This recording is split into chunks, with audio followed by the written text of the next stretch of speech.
कैसे कोई अपनी भाषा की ताकत के रूप में और सहजता से इस सामर्थ्य के लिए जाना जाए और उस कौशल से स्थितियों को दिशा मोड़ने का सामर्थ्य रखे।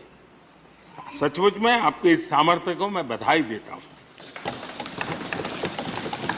साथियों, हम जो भी कहते हैं वो महत्वपूर्ण तो होता ही है, लेकिन जिस तरीके से कहते हैं उसकी अहमियत ज्यादा होती है।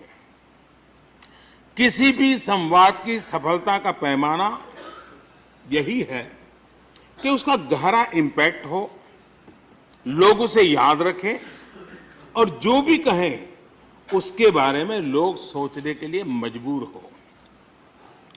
अभिव्यक्ति की इस कला में वेंकैया जी की दक्षता, उस बात से हम सदन में भी और सदन के बाहर देश के सभी लोग भली भांति परिचित हैं।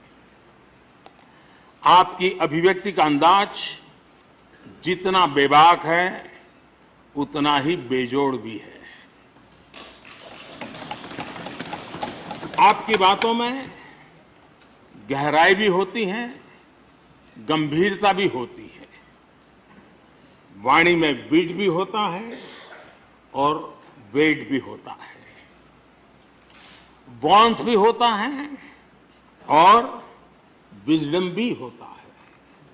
संवाद का आपका तरीका ऐसे ही किसी बात के मर्म को छू जाता है और सुनने में मधुर भी लगता है। दूसरे सदन से आए विधेयकों पर निश्चित रूप से सहमति या असहमति का अधिकार है।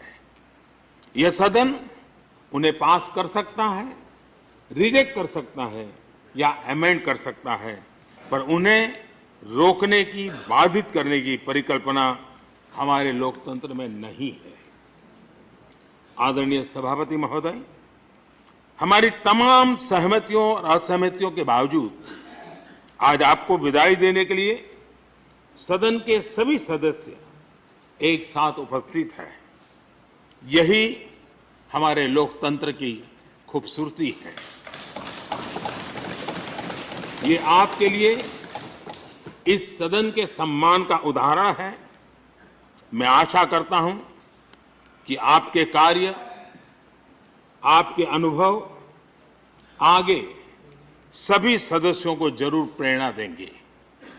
अपने विशिष्ट तरीके से आपने सदन चलाने के लिए ऐसे मानदंड स्थापित किए हैं जो आगे इस पद पर आसीन होने वालों को प्रेरित करते रहेंगे।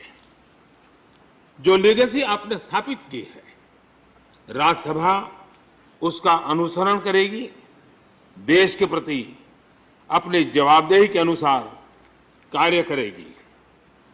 इसी विश्वास के साथ आपको